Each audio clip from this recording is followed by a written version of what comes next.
Hello guys! Having trouble with SoundCloud? The app won't load tracks or keeps freezing? Hard reset will help you.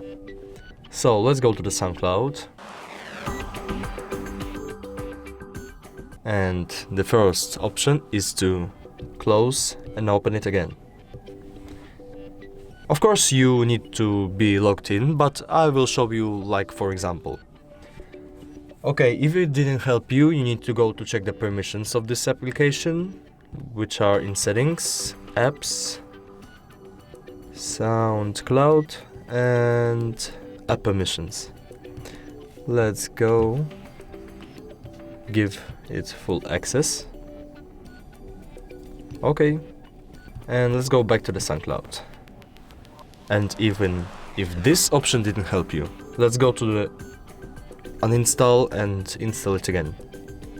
Let's go Play Store, SoundCloud, uninstall and install it again. Here you go. And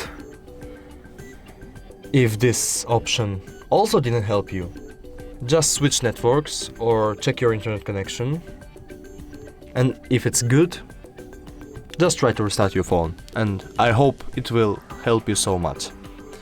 Thank you for the watching and see ya in the next video. This was Hard Reset.